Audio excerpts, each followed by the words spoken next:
Bismillahirrahmanirrahim.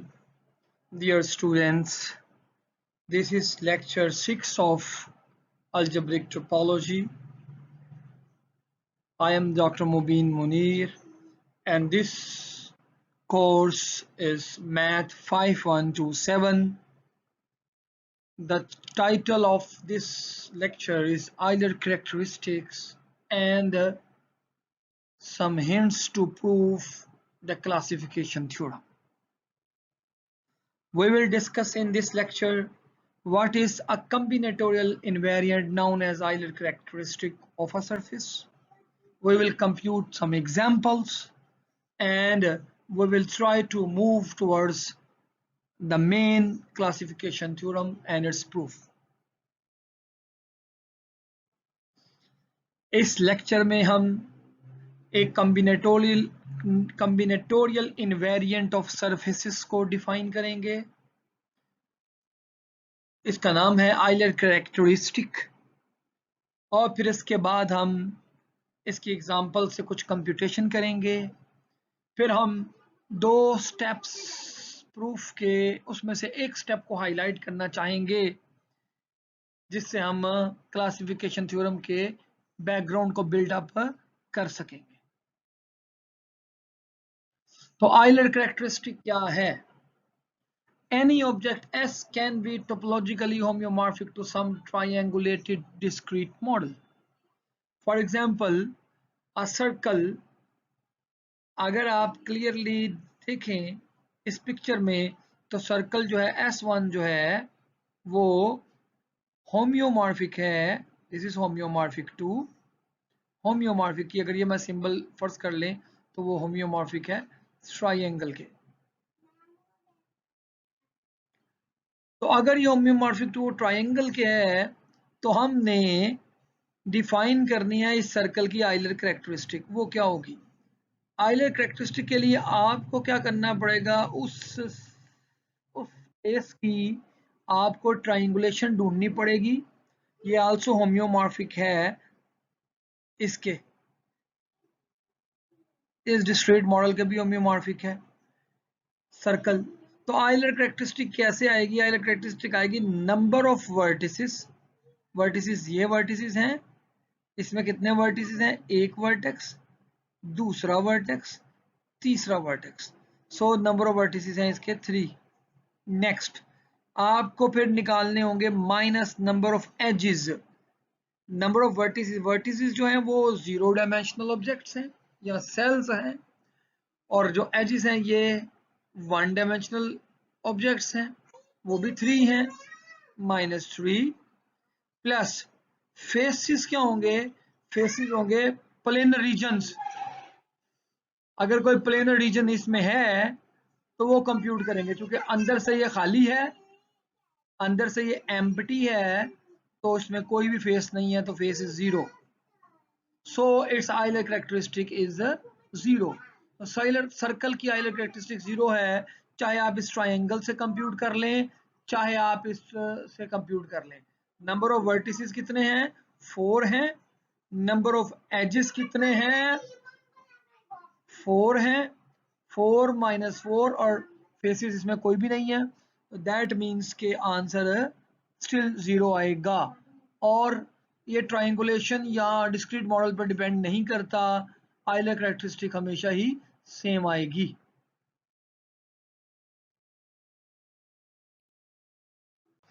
सो हम अब compute करना चाहेंगे what is Euler characteristic of a disc. तो आइलर कैरेक्टरिस्टिक जो है डिस्क की कंप्यूट करने के लिए हमें ये ट्राइंगुलर रिलेटेड मॉडल का पता होना चाहिए कि जो डिस्क है वो होम्योमॉर्फिक होगी इस ट्राइंगल के, फिल्ड ट्राइंगल के, क्योंकि डिस्क अंदर से फिल है. तो अब आपको देखना होगा कि इसकी आइलर कैरेक्टरिस्टिक क्या है. इसके लिए सबसे पहले नंबर ऑफ वर्टिसेस कितने हैं? 3 है. नंबर ऑफ वर्टिसेस 1 2 और ये 3 माइनस नंबर ऑफ एजेस कितने हैं? 1 2 और ये 3 प्लस नंबर ऑफ फेसेस कितने हैं? ये अंदर एक 2 डायमेंशनल फेस है ये वाला और ये 1 आ गया. दैट मीन्स के Euler characteristic of a disk is +1। अच्छा, ये जरूरी नहीं कि ट्रायंगुलेशन आप इस तरह से भी करें। आप ट्रायंगुलेशन इस तरह से भी कर सकते हैं कि आपने स्फीयर को पकड़ा, सर्कल को पकड़ा, उसके ऊपर आपने ये 3 पॉइंट लिए, और ये 3 पॉइंट लेने के बाद आपने ये एक कर्व ट्रायंगल बना रही है कि ये लेट्स से आपने एक और पॉइंट ले लिया फोर्थ वाला, ये वाला। तो इसको इससे ज्वाइन कर दिया, इसको इससे ज्वाइन कर दें, आप इसको इससे ज्वाइन कर दें, इसको इससे ज्वाइन कर दें। तो अब आपके पास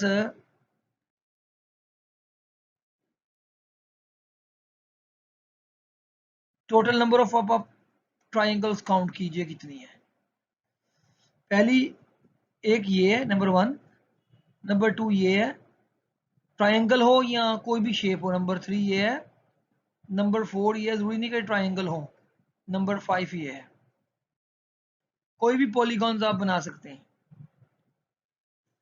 अब आप काउंट कीजिए टोटल नंबर ऑफ वर्टिसेस क्या हैं। 1 2 3 4, ये इकट्ठा कर दिया था मैंने। और अब आप अगर इसकी इधर से आइलर कैरेक्टरिस्टिक कंप्यूट करें इस पार्टीशन से, तो भी आपका आंसर 1 ही आएगा। इट मींस आपकी ये जो आइलर कैरेक्टरिस्टिक है ये ट्रायंगुलेशंस पर डिपेंड नहीं करती। ट्रायंगुलेशन जैसी मर्जी हो, इसका आंसर हमेशा सेम आना चाहिए।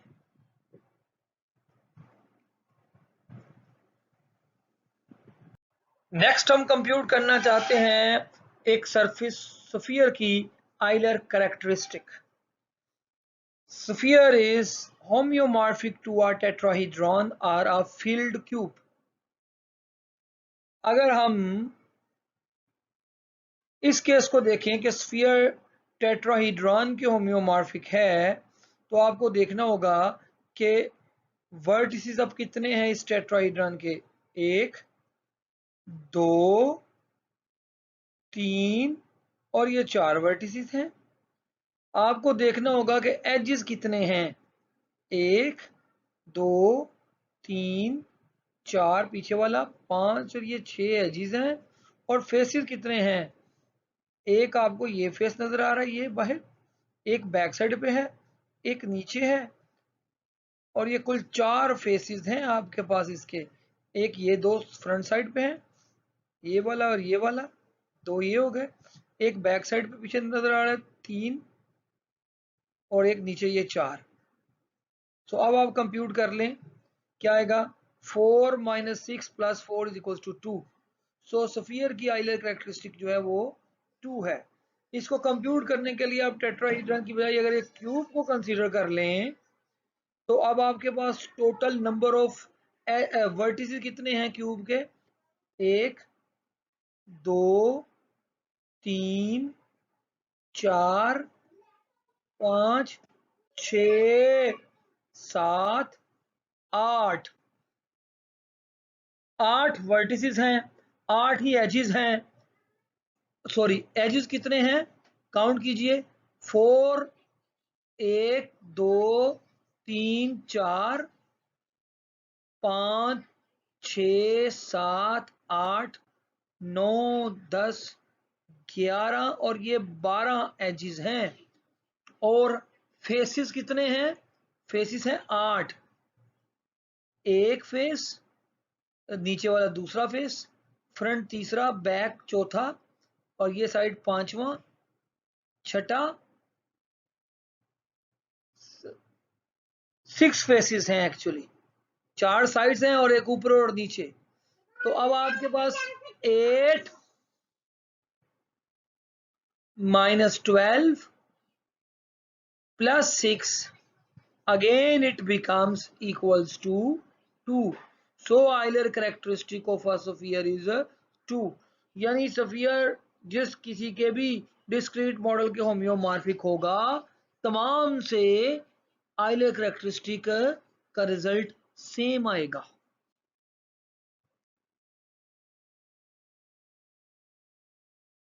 इस स्लाइड में हम एक फेमस रिजल्ट को मेंशन करेंगे और यहां से हम कंप्यूट करने के लिए एक जनरल रिजल्ट देंगे।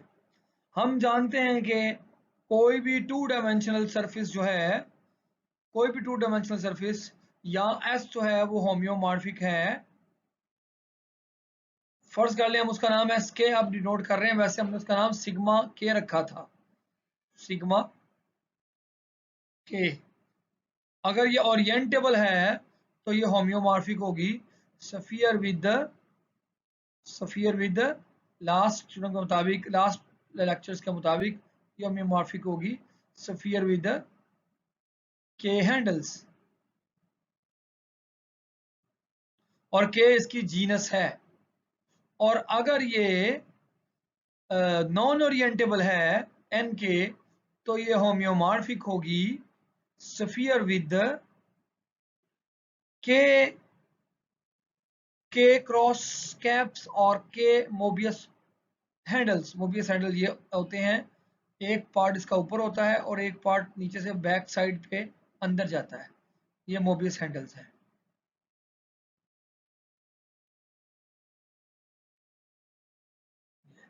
के Mobius handles.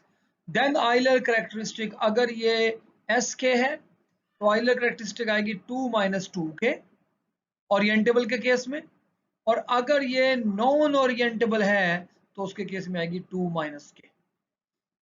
SK is a sphere with K handles and NK is a sphere with K cross caps or K Mobius bands. तो क्वेश्चन अगर आपसे ये पूछा जाए what is the Euler characteristic of a three torus, तो three torus solution क्या है, what is a three torus बताएं। थ्री टोरस जो है connected sum of three torus क्या आएगा, connected sum of three torus वो शेप क्या होगी, एक्चुअली वो होम्योमॉर्फिक होगा, होम्योमॉर्फिक टू, या एक्चुअली शेप तो ये होगी with three handles, sorry three torus, जो कि एक्चुअली होम्योमॉर्फिक होगा स्फीयर विद थ्री हैंडल्स के। First handle, this is the second handle and this one is the third handle. Okay, then Euler characteristic क्या आएगी इसकी, फिर आइलर कैरेक्टरिस्टिक आएगी इसकी should be equals to 2 minus 2 into number 3. So we obtain a -4. So this is a surface with Euler characteristic -4. What will be Euler characteristic of a simple torus? For simple torus, it is equivalent to, simple torus is sphere with one handle. So this is 2 minus 2 becomes 0.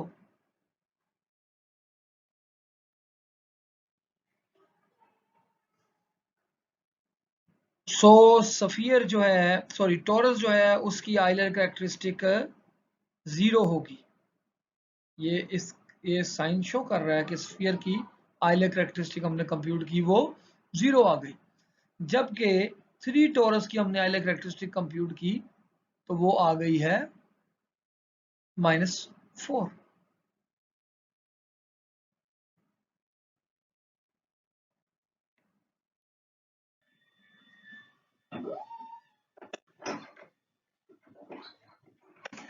This is an example of a non-orientable surface called real projective plane. मैं एक animation show कर रहा हूं जो बता रही है कि रियल प्रोजेक्टिव प्लेन क्या है।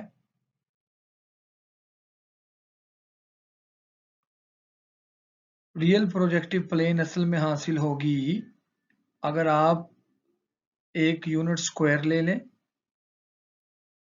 ये यूनिट स्क्वायर है, और अगर आप इन दो एंड्स को आइडेंटिफाई करें ऑपोजिट साइड से, वो भी स्ट्रिप हासिल होगी, और फिर आप इन दो एंड्स को ऑपोजिट साइड से ग्लू करें तो you will get a real projective plane। ये रियल प्रोजेक्टिव प्लेन की एनिमेशन है। ये एक नॉन ओरिएंटेबल सरफेस है। इसको हासिल करने का एक और मेथड है। ये देखिए, we get real projective plane RP2 by identifying the opposite points in a sphere or when identifying the points in the boundary of a disk like in the figure।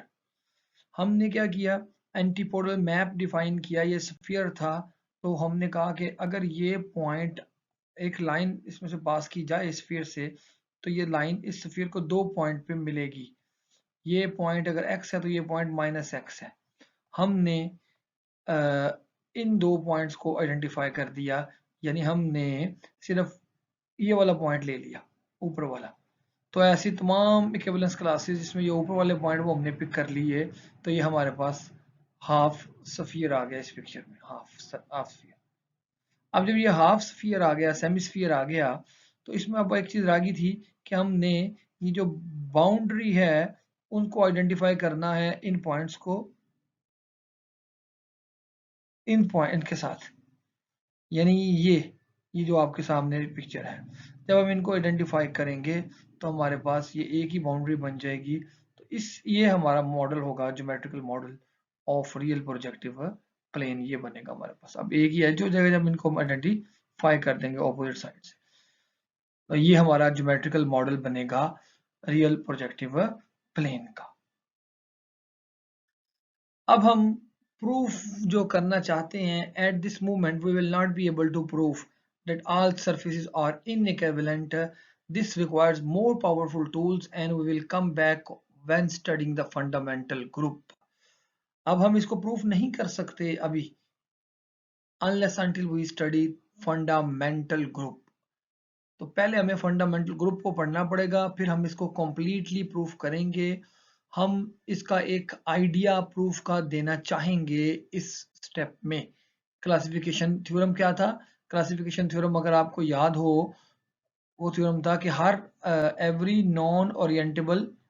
Orientable surfaces orientable है तो वो surface होम्योमॉर्फिक है, orientable surface है तो वो होम्योमॉर्फिक है S के sphere with के हैंडल्स। और अगर वो नॉन ओरिएंटेबल है, नॉन ओरिएंटेबल एन है, नॉन ओरिएंटेबल, तो वो होम्योमॉर्फिक है एन के स्फीयर विद के क्रॉस कैप्स या स्फीयर विद के मोबियस हैंडल्स।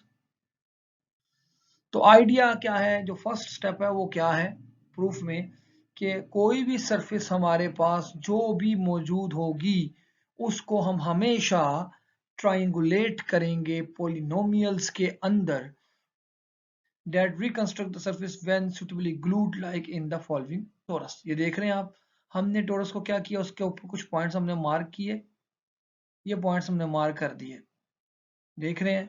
और ये मार्क्स करने के बाद, मतलब ये अगर आप गौर से देखें, ये मार्क किए, तो हमने क्या कर दिया, इसकी इस बाउंड्री को इस नीचे वाली इस बाउंड्री से जब ग्लू करेंगे, वैसे तो ये पॉलीगॉन है, स्क्वायर है या ट्राइंगल है, रेक्टेंगल है, जब इनको ग्लू करेंगे तो ये पार्ट बन जाएंगे टोरस के। यानी हम ये बताना चाहते हैं कि एक टोरस को आपने, या किसी भी ऑब्जेक्ट या किसी भी सरफेस को हम क्या करेंगे, पहले स्टेप के अंदर उसको हम ट्राइंगुलेट करेंगे। ट्राइंगुलेट करने का मतलब क्या है कि उसके ऊपर चंद पॉइंट्स लेकर उसकी पार्टीशनिंग की जाएगी, और पार्टीशनिंग के केस में जो भी आपके पास साइड आएगी वो एक पॉलीगॉन होगी, और हर दो पॉलीगॉन कुछ एज को शेयर करेंगी। इस तरह से हम मूव करेंगे। फर्स्ट स्टेप हमारा क्लासिफिकेशन थ्योरम का ये होगा कि हम तमाम सरफेसेस को ट्रायंगुलेट करेंगे इन पॉलीगॉन्स, और फिर पॉलीगॉन्स से अगर हम उन पॉलीगॉन्स को कॉमन एज के थ्रू ग्लू कर दें तो हम दोबारा वही सरफेस रिकंस्ट्रक्ट कर सकते हैं। ये हमारा लॉजिकल आइडिया होगा। याद रखिएगा, ये स्टेप हम जनरली स्टडी नहीं कर सकते इन आर्बिट्रेरी डायमेंशन में। ठीक हो गया? क्योंकि हमारे पास ऐसे ऑब्जेक्ट्स आ सकते हैं जो कि मैनीफोल्ड ना हो, या ऐसे ऑब्जेक्ट्स आ सकते हैं जिनके नेबरहुड में हमें प्रॉब्लम्स फील हो। तो यहाँ हम ये बात मेंशन करना चाहते हैं कि हम इसका क्लासिफिकेशन थ्योरम का मेन प्रूफ जो है वो हम पोस्टपोन करेंगे आगे, जब तक हम फंडामेंटल ग्रुप को स्टडी ना कर लें। ओके।